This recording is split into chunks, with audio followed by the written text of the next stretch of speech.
أعوذ بالله من الشيطان الرجيم بسم الله الرحمن الرحيم قل أغير الله أبغي ربا وهو رب كل شيء ولا تكسب كل نفس إلا عليها ولا تزر وازرة وزر أخرى ثم إلى ربكم مرجعكم فينبئكم بما كنتم فيه تختلفون وهو الذي جعلكم خلائف الأرض ورفع بعضكم فوق بعض درجات ليبلوكم فيما آتاكم إن ربك سريع العقاب وَإِنَّهُ لَغَفُورٌ رَحِيمٌ صدق اللہ العظیم۔ معزز سامعین، بزرگوں، پیارے بھائیوں، سننے والی خواتین، مائیں اور بہنیں، گزشتہ مجلس میں ہماری گفتگو یہ چل رہی تھی کہ اللہ تعالیٰ نے اپنے حبیب صلی اللہ علیہ وسلم کو حکم دیا کہ آپ ان سے یہ بتلا دیں کہ کیا میں اللہ کے سوا کسی اور کو رب بناؤں، حالانکہ وہ ہر چیز کا رب ہے۔ اس میں شرک کی نفی کی گئی اور توحید کا اثبات کیا گیا۔ امام رازی نے اس مقام کے اوپر یہ بات بیان کی کہ جب حضور اکرم صلی اللہ علیہ وسلم کو یہ حکم دیا کہ آپ فرما دیں ان کو کہ ان صلاتی و نسکی و محیای و مماتی للہ رب العالمین لا شریک لہ وبذالک امرت وانا اول المسلمین، جس کے اندر خالص توحید کا حکم ہے۔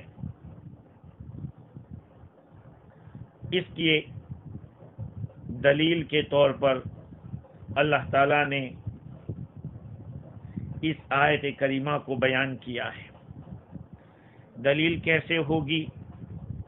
امام رازی نے اس کے دلیل ہونے کے دو طریقے بیان کیے۔ ایک طریقہ تو یہ ہے کہ مشرکین کی چار قسمیں تھیں۔ ایک تو بتوں کی پوجا کرنے والے، دوسرے ستاروں کی پوجا کرنے والے، تیسرے حضرت عیسیٰ علیہ السلام کو اللہ کا بیٹا اور فرشتوں کو بیٹیاں ماننے والے۔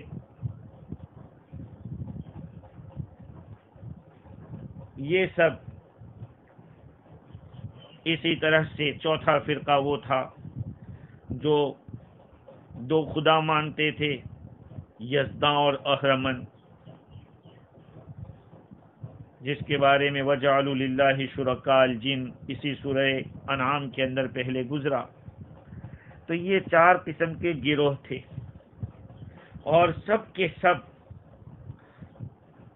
اس بات کے قائل تھے کہ اللہ رب العزت سب کا خالق ہے اور سب کا پیدا کرنے والا ہے۔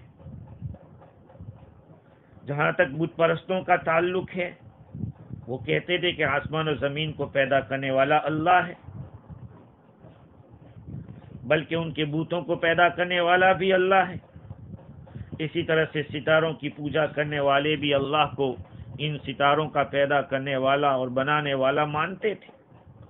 جو لوگ یزدان اور اہرمن کو مانتے تھے، ان کا بھی کہنا تھا کہ شیطان تو اللہ کا پیدا کیا ہوا ہے۔ اور جو حضرت مسیح علیہ السلام کو اللہ کا بیٹا اور فرشتوں کو اللہ کی بیٹیاں مانتے تھے، وہ بھی اس بات کے قائل تھے کہ یہ سب اللہ کی مخلوق ہے. تو گویا کہ یہ شرک کرنے والی چار جماعتیں اس بات کے قائل تھی کہ جن جن چیزوں کو شریک کیا گیا ہے وہ سب اللہ کی مخلوق ہے. جب اس بات کی معترف تھی، اللہ تعالیٰ فرما رہے کہ قل اغیر اللہ ابغی ربا، اے محمد ان سے فرما دو کیا تم لوگوں نے اللہ کے سوا دوسرے معبودوں کو مقرر کر رکھا ہے جبکہ اللہ کو اپنا خالق بھی تسلیم کرتے ہیں؟ تو عقل میں یہ بات آتی ہے کہ جس کو جو مربوب ہے، جو پیدا کیا گیا ہے، وہ رب کا کیسے شریک ہو سکتا ہے؟ خالق کا شریک کیسے ہو سکتا ہے؟ جو بندہ ہے وہ خدا کیسے بن سکتا ہے؟ مولا کا شریک کیسے ہو سکتا ہے؟ مخلوق خالق کا شریک کیسے ہو سکتا ہے؟ اس طریقے سے یہ دلیل بیان کی گئی کہ اللہ کے سوا کسی اور کو رب بنانا ایک باطل طریقہ ہے اور قول فاسد ہے. اور دوسرا طریقہ قل اغیر اللہ ابغی ربا وہو رب کل شیء، اس کے ذریعے توحید پر اس طرح دلیل قائم کی گئی کہ دنیا میں دو ہی قسم کی چیزیں ہوتی ہیں، ایک تو واجب لذاتی ہی اور ایک ہے ممکن لذاتی. واجب لذاتی جس کا ہمیشہ ہونا ضروری پہلے سے اور ہمیشہ رہے گا، اور ممکن کے معنی جو پہلے نہیں تھا اور بعد میں آیا. یہ اسی طرح کے دو ہی قسم کی چیزیں ہوگی. اور یہ بھی بات ثابت ہے کہ جو ہمیشہ سے اور ہمیشہ رہے گا وہ ایک ہی ذات ہو سکتی ہے، دو نہیں ہو سکتی. تو اللہ کے سوا اللہ ہی کی ذات وہ ہے جو ہمیشہ سے ہے اور ہمیشہ رہے گی، اور اس کے سوا کوئی ہے نہیں. تو پھر کیسے یہ ہو سکتا ہے؟ ممکن لذاتی ہی وہ تو اس واجب لذاتی ہی کے پیدا کرنے سے ہی وجود میں آ سکتی ہے. تو وہی سب چیز کا رب ہوگا جس نے سب کو بنایا ہے. تو عقل کھلے طور پر یہ گواہی دے رہی ہے کہ مربوب کو رب کا شریک نہیں بنایا جا سکتا، مخلوق کو خالق کا شریک نہیں قرار دیا جا سکتا. یہی مطلب ہے قل اغیر اللہ ابغی ربا وہو رب کل شیء. اس سے معلوم ہو گیا کہ یہ توحید ہے، اور یہ توحید بتلا رہی ہے کہ کفر کرنے والے اور شرک کرنے والے، ان کے کفر سے اور شرک سے نہ اللہ کو کوئی اللہ کی برائی ہو سکتی ہے اور نہ کوئی نقصان ہو سکتا ہے. ولا تکسب کل نفس الا علیہا، اور ہر جان کو جو کچھ گناہ کرے گا وہ اسی کے ذمے رہے گا. اس آیت کریمہ میں ولید بن مغیرہ اور ان لوگوں کا جواب دیا گیا جو کہتے تھے اتبعوا سبیلنا ولنحمل خطایاکم، ہمارے طریقے پہ آ جاؤ، ہم تمہارے گناہ اٹھا لیں گے. اس کا بھی رد کر دیا کہ لا تکسبو، کوئی نفس جو کچھ بھی کرے گا وہ اس کے ذمے رہے گا، کسی اور کے ذمے نہیں. ولا تزر وازرۃ وزر اخرى، اور ایک بوجھ اٹھانے والا دوسرے کا بوجھ نہیں اٹھائے گا. اس کے اوپر بھی اچھی خاصی گفتگو ہو گئی ہے، لیکن مختلف آیات و روایات کے پیش نظر یہ سوال ہو سکتا ہے کہ حدیث شریف میں آیا من سن فی الاسلام سنتا سیئتا فعلیہ وزرها ووزر من عمل بها، جس آدمی نے اسلام میں غلط طریقہ رائج کیا ہے اس غلط طریقے پر چلنے والے کو تو اس کا گناہ ہوگا ہی، لیکن دوسرے جو اس پر چلیں گے اس کا گناہ بھی اس کے اوپر ہوگا. یہ ایک سوال ہوتا ہے. اس کا جواب دیتے ہوئے مولانا تھانوی رحمت اللہ علیہ فرماتے ہیں کہ جو آدمی غلط طریقہ رائج کرتا ہے، گناہ کا کام شروع کرتا ہے، اس کے اوپر جو دوسرے چلیں گے اس کا گناہ اس کو ملے گا شروع کرنے والے کو، تو وہ اس کے فعل کی وجہ سے ہے۔ جب وہ گمراہ والا فعل کرے گا، اس کا یہ مطلب ہوا کہ اس نے گمراہ کرنے کا کام کیا ہے۔ اب اس گمراہ کرنے کے اندر جتنے بھی ہوتے جائیں گے، اس کے کرنے کا اثر ہوگا، اس لیے اس کو اس کی اضلال کا جو عمل ہوا ہے اس کا گناہ اس کو لگ رہا ہے۔ تو اس آیت کا مقصد یہ ہے کہ دوسرے کے فعل سے گناہ نہیں ہوتا۔ قرآن نے تو یہ کہا کہ دوسرا گناہ کرے تو اس کا گناہ دوسرے کو ہوگا، نہیں۔ قرآن کی آیت اپنی جگہ اور حدیث شریف اپنی جگہ۔ حدیث شریف میں بھی جو کہا گیا وہ بھی یہی ہے کہ آدمی جو کرے گا اسی کا اس کو بھرنا پڑے گا۔ لہذا گمراہ کرنے کا کام کیا ہے، اب اس کی گمراہ کرنے میں جتنے بھی داخل ہوں گے اور اس کے عمل کا دخل ہو گیا ہے، اس لیے اس پر چلنے والوں کا گناہ بھی اس کو اضلال کی وجہ سے ہوگا۔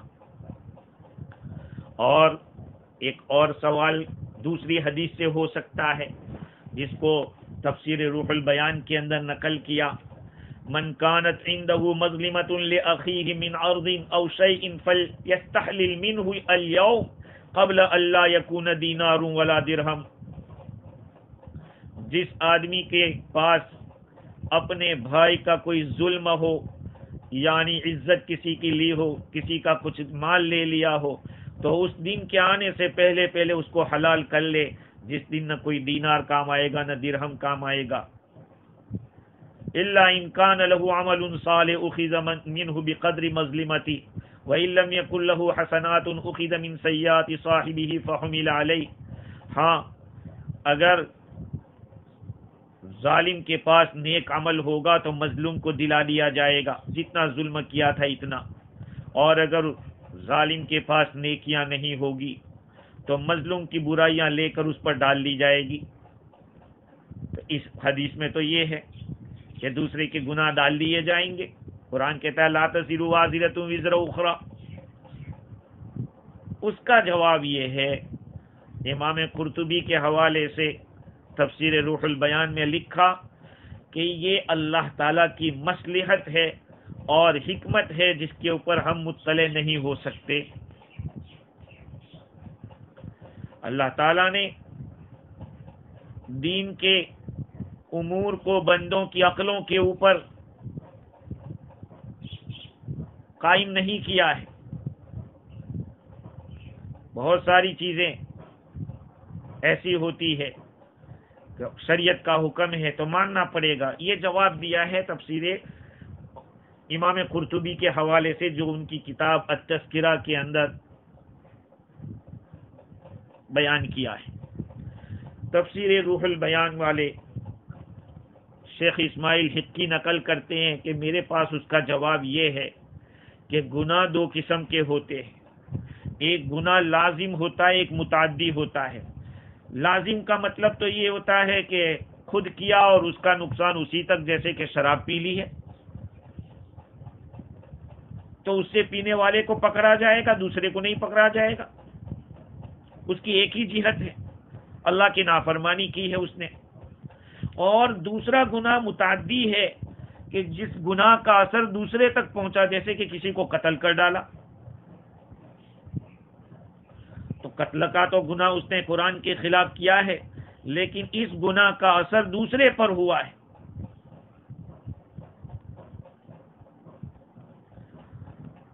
تو ایسے جو گناہ ایسے ہیں جس کے اندر تعدی ہوئی ہے کہ اپنی ذات سے ہٹ کر دوسرے تک پہنچا ہے، تب تو پھر اس کو پکڑا جائے گا۔ ایک تو شریعت کے حد کو تجاوز کیا، ایک جہت یہ ہے، اور دوسری جہت یہ ہے کہ بندے کے اوپر اس نے جنایت کی ہے، تو اس بندے کے گناہ اس پہ ڈال دیے جائیں گے۔ اگر نیکی ہیں تو دے دی جائے گی، نہیں ہوگی تو اس کی برائیاں ڈال دی جائے گی۔ یہ ہے وَلَا تَزِرُ وَازِرَةٌ وِزْرَ أُخْرَى ثُمَّ إِلَىٰ رَبِّكُمْ مَرْجِعُكُمْ فَيُنَبِّئُكُم بِمَا كُنتُمْ فِيهِ تَخْتَلِفُونَ۔ پھر اللہ سبحانہ و تعالیٰ کے تمہارے رب ہی کی طرف تم کو لوٹ کر جانا ہے، تمہیں اپنے رب ہی کی طرف لوٹ کر جانا ہے۔ وہ تمہیں بتلا دے گا جس چیز میں تم اختلاف کرتے تھے۔ کوئی کسی کے دین کو حق بتلاتا تھا، کوئی کسی کو گمراہ کہتا تھا، کوئی کسی کو الگ الگ، کسی کو اہل حق سمجھتا تھا، کسی کو اہل باطل سمجھتا تھا۔ آج دنیا کے اندر اہل حق میں بھی اس طرح کی افراتفری مچی ہوئی ہے، اور ایک اپنے کو حق کہہ رہا ہے، دوسرے کو باطل کہہ رہا ہے۔ ارے قیامت کے لیے تو کچھ باقی رکھو، اللہ تعالیٰ اس کو واضح کر دے گا کہ کون حق پہ تھا، کون باطل پہ تھا۔ اللہ تعالیٰ ہمیں معاف کرے۔ علم نام کی چیز نہیں ہے، جہالت بھری ہوئی ہے، اور علماء کے اوپر اعتراض کرتے جا رہے ہیں، فلانے حق پہ ہیں، فلانے باطل کے اوپر ہے، جس پہ مار پیٹ بھی ہو رہی ہے، زخمی کیا جا رہا ہے، یہاں تک کہ جانیں بھی لے لی گئی کئی جگہوں کے اوپر اس طرح سے۔ ارے اللہ کے بندو، کیوں اپنی عاقبت خراب کر رہے ہو؟ سمجھو تو صحیح، تم کون ہو جو کسی کو حق بتا دو، کسی کو باطل بتلا دو؟ کام کیے جاؤ، نیکی کرتے جاؤ، اللہ تعالیٰ فیصلہ کرے گا کہ کون حق پہ تھا، کون باطل پہ تھا۔ اس آیت کریمہ کے تحت تفسیر روح البیان کے اندر 4 باتیں بیان کی ہے۔ ایک بات تو یہ بتائی کہ تلاش کرنے والے کی انتہا اور آخری اس کا اسٹیشن وہ اللہ کی ذات ہے، اللہ تعالیٰ ہے۔ جس نے اس کو پا لیا اس نے سب کچھ پا لیا، اور جس نے اس کو نہیں پایا، جس نے اس کو گم کیا، اس نے سب کو گم کر دیا۔ بھئی عقل مند جو عاشق ہوتا ہے وہ تو غیر اللہ کو تلاش نہیں کرتا، اس لیے کہ محبت کرنے والے کو تو محبوب کے بغیر تسلی نہیں ہوتی۔ تو آدمی کی تلاش اللہ تک ہونی چاہیے، آخری انتہا اللہ تک۔ جس نے اس کو پا لیا اس نے سب کچھ پا لیا۔ یہ جو کچھ بھی دین کی محنتیں ہو رہی ہے، کام ہو رہا ہے، وہ اللہ کو پانے کے لیے، اور اللہ کے پانے کے اندر کچھ تو خون نہیں ہوتا ہے، اللہ کو پانے کے اندر عداوتیں نہیں ہوتی، نفرتیں نہیں ہوتی۔ آج اللہ معاف کرے کہ ایک ہی گروہ کے ایک ہی کام کو لے کر اٹھنے والے 2 حصوں میں بٹ کے اس طرح سے کر رہے ہیں، دشمن سمجھ رہے ہیں۔ ارے بھائی، پانا تو اللہ کو ہے، اور اللہ کو کیسے پا سکتے ہیں؟ کسی کے دل کو توڑ کر پا سکتے ہیں؟ ہرگز نہیں پا سکتے۔ ایک بات تو یہ بتلائی، اور دوسری ایک بات یہ بتائی کہ بندہ جو کچھ بھی کرتا ہے، چاہے بھلائی کرے یا برائی کرے، سب اسی کے اوپر ہے، اس بندے کے اوپر ہے۔ بھائی برائی تو سمجھ میں آتی ہے کہ اس کے مقابلے میں وہ پکڑا جائے گا۔ پھر کیسے کہا گیا کہ کل ما تکسب النفس من خیر او شر فہو علیہا، بندہ جو کچھ بھی، نفس جو کچھ بھی کماتا ہے، جو کچھ بھی نفس کماتا ہے یا کام کرتا ہے، بھلائی کا ہو یا برائی کا، وہ اس کے خلاف ہوتا ہے۔ برائی تو سمجھ میں آتی، بھلائی کو کیسے؟ تو کہا کہ جب بھلائی کرتا ہے تو اس میں بھی بہت سارے مطالبے ہیں۔ ایک تو ارادہ صحیح ہونا چاہیے، کوئی بھلائی کر رہے ہیں تو ارادہ صحیح ہونا چاہیے۔ دوسرا یہ کہ ریاکاری نہیں ہونی چاہیے، عجب تکبر نہیں ہونا چاہیے، خود پسندی نہیں ہونی چاہیے، اور اپنے اس کے ذریعے فخر نہیں کرنا چاہیے۔ اور نفس کیا ہے؟ وہ تو برائی کا حکم دینے والا ہے، تو جو زیادہ برائی چیز ہوگی اسی کو وہ اختیار کرے گا۔ اس لیے کہا کہ علیہا، اللہ تعالیٰ نے اس آیت کریمہ میں صاف فرما دیا، لا تکسبو ولا تکسبو کل نفس، نفس کا لفظ ہے، کل انسان نہیں ہے۔ ہر نفس جو کچھ کرے گا وہ اس کے خلاف ہوگا، اس کے ذمے ہوگا۔ آخر نبی اکرم صلی اللہ علیہ وسلم یہ دعا کیوں فرماتے تھے؟ اللہ تعالیٰ کو سے مانگتے تھے، رب لا تکلنی الی نفسی طرفۃ عین، اے میرے رب تو میری ذات کے حوالے مجھے مت کرنا، تھوڑی دیر کے لیے بھی نہیں، پلک جھپکنے کے لیے بھی نہیں، ولا اقل من ذلک، بلکہ اس سے بھی کم وقت کے لیے بھی نہیں۔ یہ حضور کی دعا ہے، لا تکلنی الی نفسی طرفۃ عین۔ تو چاہے خیر ہو یا شر، نفس جو کچھ بھی کرتا ہے وہ اس کے ذمے ہے۔ اور تیسری بات یہ معلوم ہوئی کہ ہر نفس کو اپنے کیے کا مواخذہ ہوگا، کسی دوسرے کے کیا کا مواخذہ نہیں ہوگا، اور اس پہ تشریح سب کر دی۔ چوتھی بات یہ معلوم ہوئی کہ جیسے اہل کفر کے درمیان اور اہل ایمان کے درمیان اختلاف واقع ہوا ہے، اسی طرح سے اہل اخلاص، اہل ریا، اہل شرع کے درمیان بھی اختلاف ہوتا ہے۔ ہاں، اس لیے چاہیے آدمی کو کہ اپنا ظاہر اور باطن ٹھیک کرے۔ سمجھ لیں اس بات کو۔ آج اہل تبلیغ کے اندر دو گروہ ہوئے ہیں، برسرے پیکار ہیں، دین کا کام کرنے والوں کو بھی پیٹا جا رہا ہے، اور یہ سمجھا جا رہا ہے کہ ہم دین کا کام کر رہے ہیں۔ یاد رکھ لو، تفسیر روح البیان میں ایک روایت نقل کی ہے، حضور اکرم صلی اللہ علیہ وسلم کا ارشاد ہے، یخرج فی آخر الزمان اقوام یجتلبون الدنیا بالدین۔ آخر زمانے میں ایسے لوگ آئیں گے جو دنیا کو کمائیں گے دین کے ذریعے۔ ہاں، اور انہوں نے بیچ میں یہ بھی لکھا کہ دنیا کو لیں گے اور جانوروں کی چمڑی کا لباس پہنیں گے، چمڑے کا۔ ان کی زبانیں میٹھی ہوگی، سوگر سے بھی زیادہ میٹھی۔ وَقُلُوبُهُمْ قُلُوبَ الذِّئَابِ، ان کے دل بھیڑیوں کے دل ہوں گے۔ اللہ تعالیٰ فرمائیں گے، ابھی تقترفون ام علی تجتریون فبی حلفت لأبعثن علی اولئک فتنة تدعو الحلیم فیہا حیران، کہ جو کچھ کرتے تھے میرے لیے کرتے تھے، یا میرے اوپر جرأت کرتے تھے، ہمت کرتے تھے میرے خلاف، میں نے قسم کھائی ہے میں ان لوگوں کے اوپر ایسا فتنہ بھیجوں گا کہ بردبار آدمی بھی اس میں حیران رہ جائے گا، اس کو حیران چھوڑ دے گا۔ لہذا ایمان والے کو چاہیے کہ اپنے ظاہر کو بھی صحیح کرے اور باطن کو بھی صحیح کرے اور اختلاف کو دور کرے، اس لیے کہ حق تو ایک ہوتا ہے، حق آنے کے بعد گمراہی کیسی۔ اور آگے تفسیر روح البیان میں یہ بھی لکھا ہے کہ ائمہ کرام کا جو اختلاف ہے، 4 اماموں کا، یہ لوگوں کے لیے، عام لوگوں کے لیے ایک رحمت ہے۔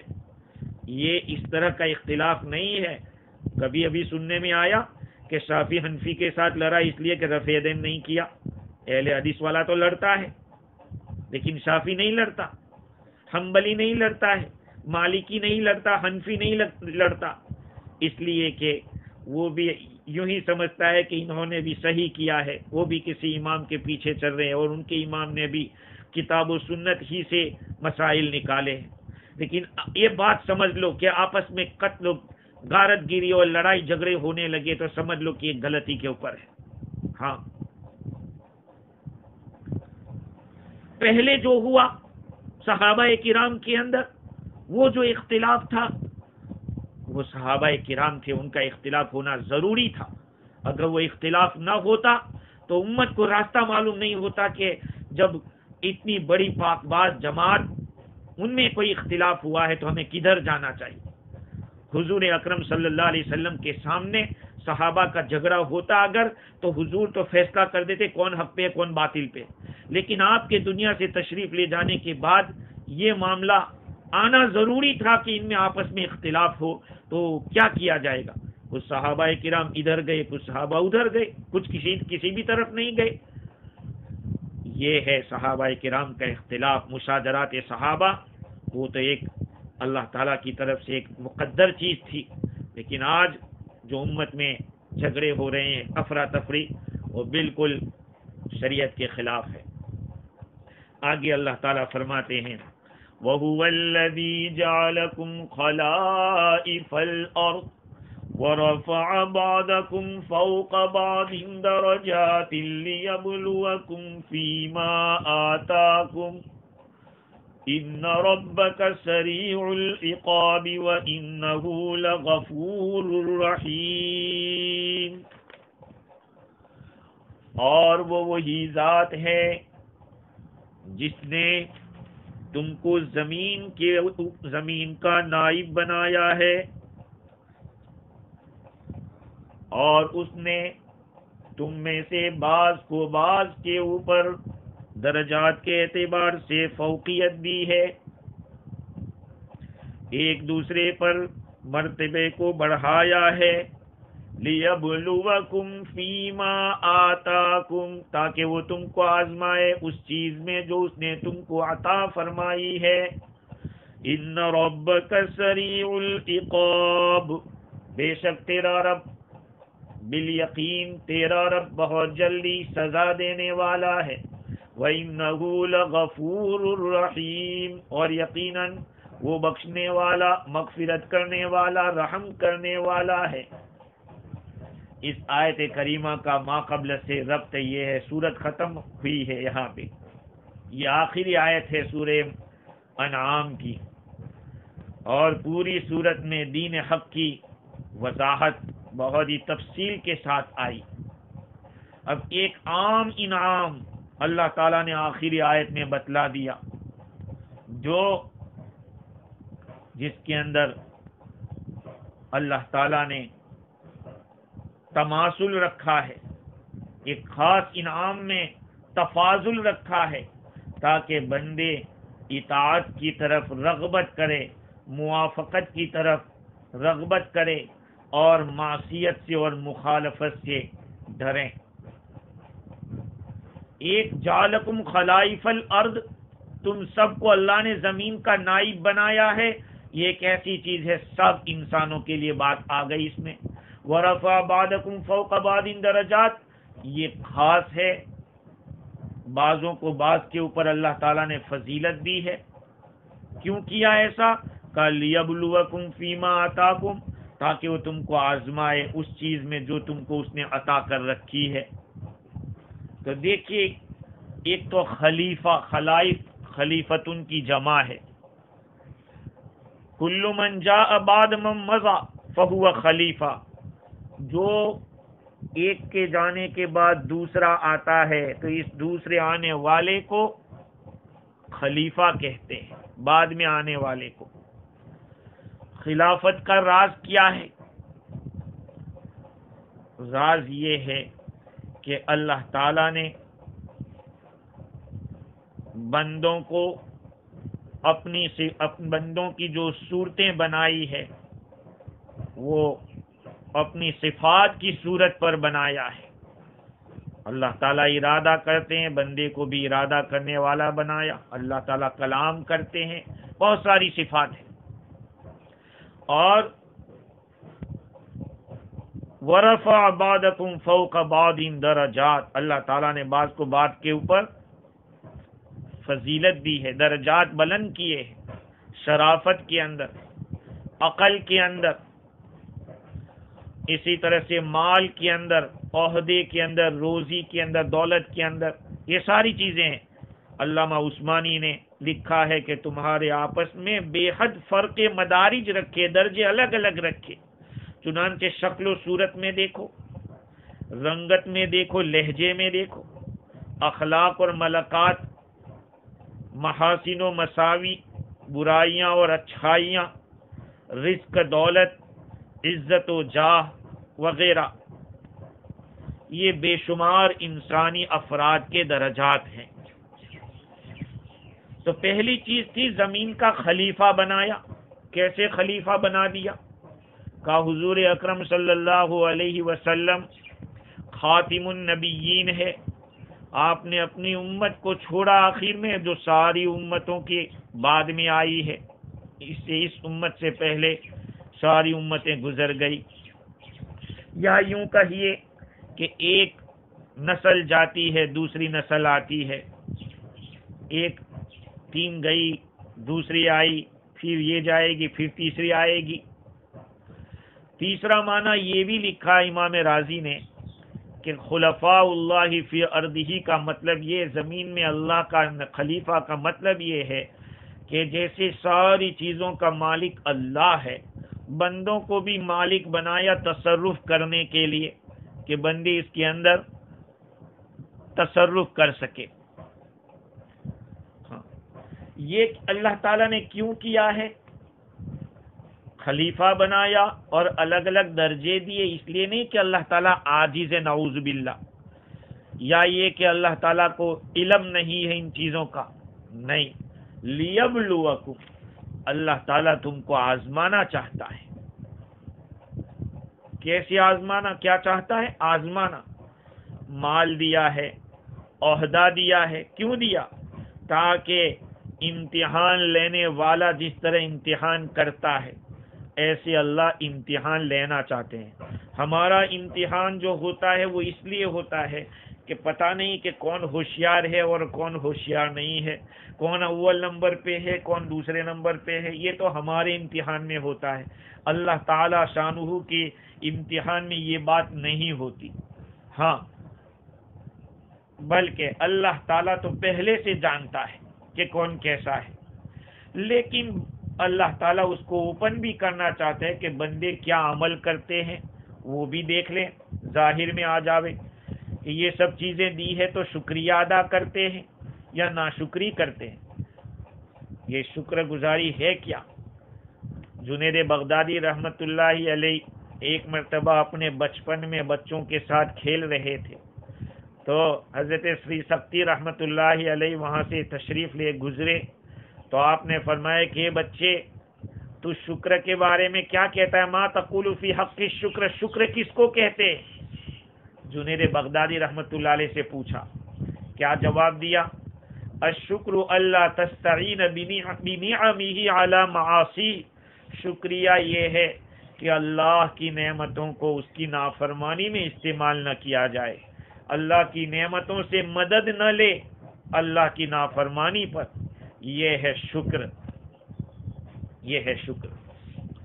اور اللہ تعالیٰ نے چاہا بھی یہ ہے کہ دنیا بنائی بھی ایسے، جیسے حضرت ابو سعید خدری رضی اللہ تعالیٰ عنہ کی روایت ابن کثیر رحمۃ اللہ علیہ نے نقل کی مرفوعاً کہ آقا صلی اللہ علیہ وسلم فرماتے ہیں ان الدنیا حلوۃ خضرہ، یہ دنیا سرسبز و شاداب اور میٹھی ہے، میٹھی اور سرسبز و شاداب ہے۔ وَإِنَّ اللَّهَ مُسْتَخْلِفُكُمْ فِيهَا، اللہ تعالیٰ تمہیں اس کے اندر اپنا نائب بنانے والے ہیں۔ وَإِنَّ اللَّهَ مُسْتَخْلِفُكُمْ فِيهَا لِيَنْظُرَ فَيَنْظُرَ كَيْفَ تَعْمَلُونَ، تاکہ دیکھے تم اس میں کیا کرتے ہو۔ فَاتَّقُوا الدُّنْيَا وَاتَّقُوا النِّسَاء، دنیا سے بھی ڈرتے رہنا اور عورتیں سے بھی ڈرتے رہنا۔ فَإِنَّ أَوَّلَ فِتْنَةِ بَنِي إِسْرَائِيلَ كَانَتْ فِي النِّسَاء، اس لیے کہ بنو اسرائیل میں جو پہلے فتنہ ہوا تھا وہ عورتوں ہی کے بارے میں ہوا تھا۔ تو یہ بات ہے شکر گزاری۔ اللہ تعالیٰ چاہتے یہ ہے کہ میرا بندہ شکر گزاری کرتا ہے یا کیا کرتا ہے۔ اور آخر میں فرمایا ان ربک سریع العقاب، بے شک تیرا رب جلدی سزا دینے والا ہے۔ اگر بندے نے ان نعمتوں کے حقوق کو ادا نہیں کیا، شکریہ ادا نہیں کیا تو ان کے لیے سریع العقاب ہے، اور اگر ادا کر دیا تو پھر اللہ تعالیٰ غفور الرحیم بھی ہے، مغفرت کرنے والا بھی ہے، رحم کرنے والا بھی ہے۔ اللہ تعالیٰ نے الگ الگ درجے رکھے، جن چیزوں میں عام طور پر بیشی رکھی وہ غیر اختیاری امور ہے، عقل و جاہ ہے، رزق حسن، رزق ہے، حسن و جمال ہے، صحت اور قوت ہے، یہ ساری چیزیں ان کا تو قرین حکمت ہونا ظاہر ہے، باقی موجب نعمت ہونا ان چیزوں کے اندر کسی کو زیادہ کسی کو کم، یہ بھی ظاہر ہے۔ تو جو مبذول ہے، مبذول کے لیے نعمت ہونا، جو اللہ تعالیٰ نے اس بندے کے اندر رکھی ہے، کچھ کمی ہوتی ہے بندے کے اندر، اس میں کچھ نہ کچھ نفع ہوتا ہے، کوئی نہ کوئی نفع اللہ کی طرف سے ہوتا ہے، خواہ دنیاوی نفع ہو جیسے کسی بڑے وبال سے بچا لینا، خواہ اخروی ہو کفارہ سیئات بنا لیا جاوے، رفع درجات کا باعث بنا دیا جائے، تو غور کرنے سے پتہ چلے گا کہ اللہ تعالیٰ نے ان ساری چیزوں کے اندر کچھ نہ کچھ حکمت سے ہی کام کیا ہے۔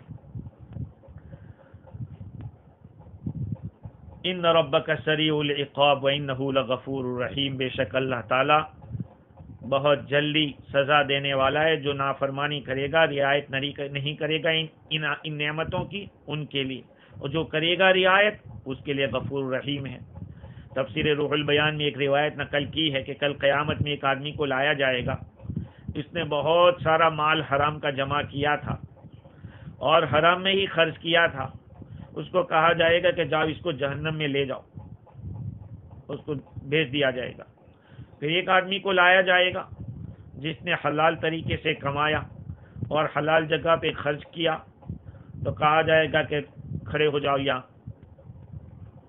جو چیزیں میں نے دی تھی اس کے اندر تو نے کوتاہی کی ہے، نماز فرض کی تھی وقت پہ نہیں پڑھا، رکوع صحیح نہیں کیا، سجدہ نہیں کیا، وضو ٹھیک نہیں کیا، وہ کہے گا کہ لا یا رب، اے میرے رب، میں نے تو حلال کمایا، حلال جگہ پہ خرچ کیا، اور میں نے کوئی برباد نہیں کیا، جو تو نے فرض کیا تھا اس کو پورا کیا ہے۔ اللہ تعالیٰ تو اس کو کہا جائے گا کہ شاید تو نے کچھ گڑبڑ کی ہو، مال کے اندر، سواری کے اندر، کپڑے کے اندر لوگوں کے ساتھ مباحثت کیا ہو، فخر کیا ہو کہ میں تو اس لیے پہنتا ہوں یا لوگوں کو دکھا رہا ہوں۔ وہ کہے گا کہ اللہ، میں نے کوئی گڑبڑ نہیں کی، میں نے کوئی فخر بھی نہیں کیا۔ کہا جائے گا کہ شاید تو نے اس کا جو حق ہے، کسی کا حق مارا ہو، میں نے دینے کو کہا، اور رشتہ دار کو، یتیموں کو، مسکینوں کو، مسافر کو۔ کہے گا کہ یا رب، میں نے تو کمایا حلال سے اور حلال میں خرچ کیا، جو آپ نے مجھ پر لازم کیا تھا وہ سب پورا کیا ہے، اور میں نے کوئی فخر بھی نہیں کیا، کسی کا حق برباد بھی نہیں کیا۔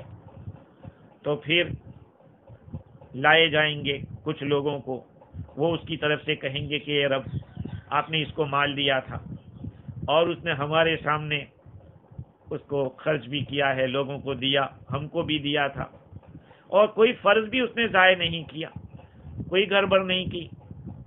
پھر کہا جائے گا کہ رکو، اس نے یہ نعمتیں جو میں نے عطا کی تھی اس کا شکریہ ادا کیا تھا کہ نہیں؟ کھانا ہے، پینا ہے، لذتیں ہیں، تو الغرض اللہ کی طرف سے یہ ساری چیزیں پوچھی جائے گی۔ تو نعمتیں اللہ کی بہت کی قدر کرنی چاہیے، شکریہ ادا کرنا چاہیے۔ اور ایک بات یاد رکھیں کہ صرف دنیا ہی نعمت نہیں ہے، یقیناً اس کا بھی شکریہ ہے۔ تفسیر روح البیان میں لکھا کہ جیسے مال ہے، عہدہ ہے، یہ اللہ کی نعمت ہے، اس کے ذریعے شکر گزاری اور ناشکری کا پتہ چلتا ہے، ایسے حال بھی اللہ تعالیٰ کی ایک نعمت ہے۔ حال کا مطلب خلافت کی استعداد ہونا، اللہ تعالیٰ کے اخلاق کے ساتھ متصف ہونا، اللہ تعالیٰ کے احکام کو اپنے بندوں میں اور دنیا کے اندر نافذ کرنا۔ جو آدمی اس کو کرے گا آگے بڑھے گا، جو پیچھے پھرے گا اور جانوروں کی صفات کی طرف چلا جائے گا، جو اللہ تعالیٰ کی صفات کو ضائع کرے گا، اس کو چینج کر کے حیوانات کی صفات اختیار کر کے، تو اس کے دل کے، اس کے کان اور آنکھ کے اوپر مہر لگا دی جائے گی۔ ابراہیم بن ادہم رحمۃ اللہ علیہ کے بارے میں تفسیر روح البیان میں لکھا ہے اس بات کے اوپر کہ آدمی آگے بڑھتا رہے، جب اللہ کی طرف متوجہ ہے تو خوب اللہ کی طرف جاوے، پشت پھرا کر واپس جانے کی ضرورت نہیں ہے، آگے بڑھتا رہے اور نیکیاں کرتا رہے۔ ابراہیم بن ادہم رحمۃ اللہ علیہ بیت اللہ کا حج کے لیے تشریف لے گئے، ایک دفعہ طواف کر رہے تھے، دیکھا ایک خوبصورت نوجوان کو، اس لوگوں کو اس نوجوان کا حسن لوگ پسند آیا۔ ابراہیم بن ادہم رحمۃ اللہ علیہ بھی اس کی طرف دیکھنے لگے اور رونے لگے۔ بعضی لوگوں نے کہا انا للہ وَإِنَّا إِلَيْهِ رَاجِعُونَ۔ دیکھو یہ غفلت اس شیخ کے اندر بھی داخل ہو گئی۔ تو پوچھا کہ یہ سردار یہ نظر کیسی ہے جس کے اندر رونا بھی ملا ہوا ہے؟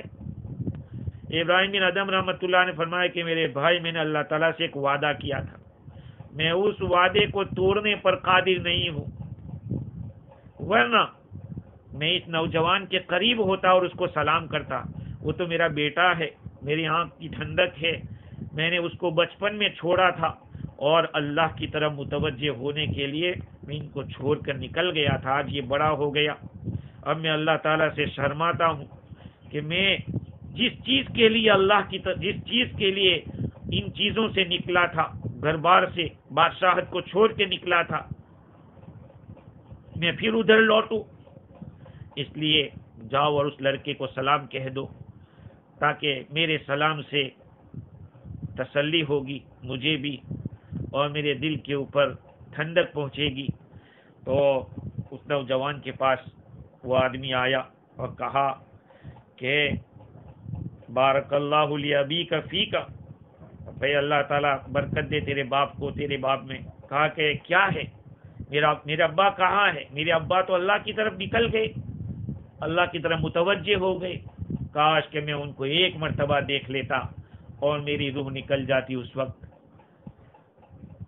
تو اس لڑکے کے اوپر آنکھ کے آنسو آنے لگے اور کہنے لگا کہ واللہ اود انی رأیتہ واموت فی مکانی، کاش کہ میں ان کو دیکھ لیتا اور اپنی جگہ مر جاتا۔ پھر یہ آدمی ابراہیم بن ادھم رحمۃ اللہ علیہ کے پاس آیا، دیکھا کہ وہ سجدے کے اندر اللہ کے سامنے گرے ہوئے ہیں اور پتھر ان کے آنسو سے تر ہو گئے۔ وہ اللہ کی طرف آہوزاری کرتے ہوئے کہہ رہے ہیں حجرت الخلق ترا فی ہوا وایتمت العیال لکی اراک، میں نے ساری مخلوق کو چھوڑ دی تیری چاہت کے اندر، تیری محبت کے اندر، میں نے بچوں کو یتیم کر دیا تاکہ میں تجھے دیکھوں۔ فلو قطعتنی فی الحب اربا لما سکن الفؤاد الی سواک، اگر تو محبت میں اس کو کاٹ دے گا تو پھر میرے دل کو سکون کب آئے گا؟ تیرے سوا کی طرف دل کیسے سکون پا سکتا ہے؟ پھر اس آدمی نے کہا کہ میں نے ان سے کہا کہ آپ اس لڑکے کے لیے دعا کیجئے، کہ حجبہ اللہ عن معاصی وآنہ علی ما یرضی، اللہ تعالیٰ اس کو گناہوں سے محفوظ رکھے اور اپنی رضا والے اعمال کے اوپر اس کی مدد کرے۔ تو دیکھیے ابراہیم ادھم رحمۃ اللہ علیہ نے سلطنت کو چھوڑا، فقر کو اختیار کیا، قناعت کو اختیار کیا۔ آج ہمارا حال کیا ہے؟ اللہ تعالی ہم لوگوں کو صحیح سمجھ عطا فرماوے، اللہ کی طرف خوب متوجہ ہونے کی توفیق عطا فرماوے۔ تو یہ صورت ہے، ختم ہو رہی ہے۔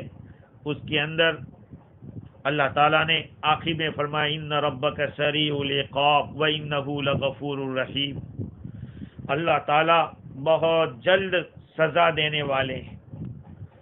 چنانچہ حضرت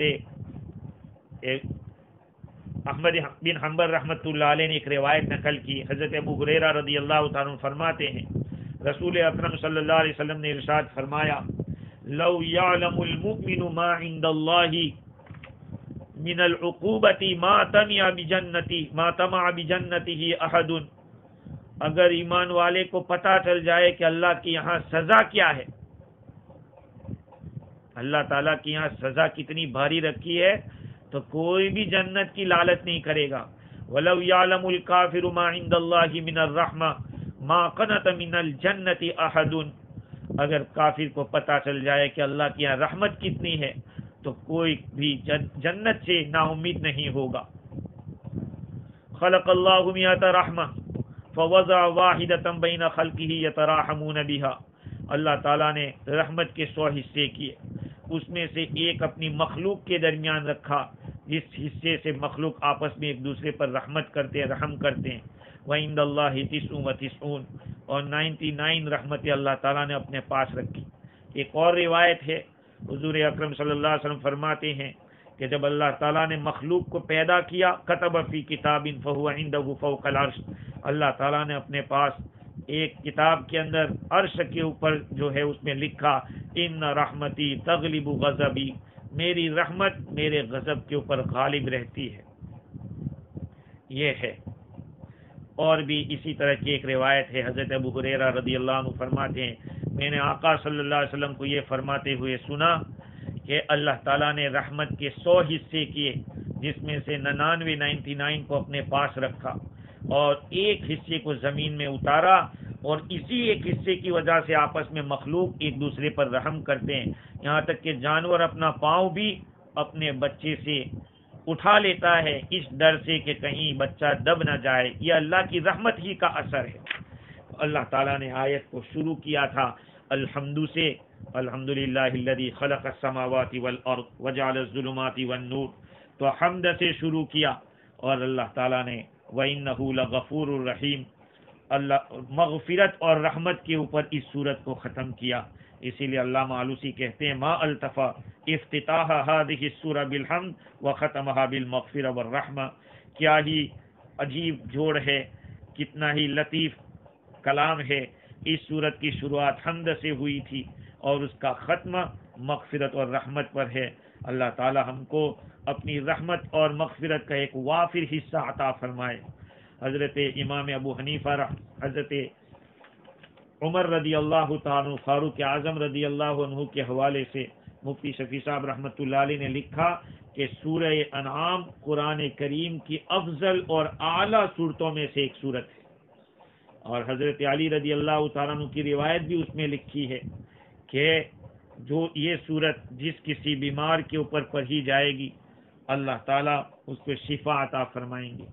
تو دیکھیں اس آیت کریمہ کی آخری آیت، جس کا ترجمہ یہ کہ وہ وہی ذات ہے جس نے تم کو اپنا نائب قائم مقام بنایا، نائب بنایا، اور تم میں سے بعض کے اوپر درجات بلند کیے. یہ اللہ تعالیٰ کی حکمت ہے. کوئی مالدار ہے، کوئی مفلس ہے، کوئی ذلیل ہے، کوئی عزت والا ہے. ظاہری بات ہے اگر مالداری اور عزت خود انسان کے اختیار میں ہوتی تو کون آدمی چاہتا کہ غریب رہے، کون چاہتا کہ ذلیل رہے. یہ درجات کا تفاوت بھی اللہ کی طرف سے ہے، اور یہ درجات کا متفاوت ہونا اس بات کی خبر دے رہا ہے کہ اختیار کسی اور ہستی کے ہاتھ میں ہے. وہ جس کو چاہے مفلس کر دے، جس کو چاہے مالدار کر دے، جس کو چاہے عزت دے، جس کو چاہے ذلت دے. وَتُعِزُّ مَن تَشَاءُ وَتُذِلُّ مَن تَشَاءُ بِيَدِكَ الْخَيْرُ. تو اللہ تعالیٰ نے اس سورت کو مغفرت کے اوپر اور رحمت کے اوپر ختم کیا ہے.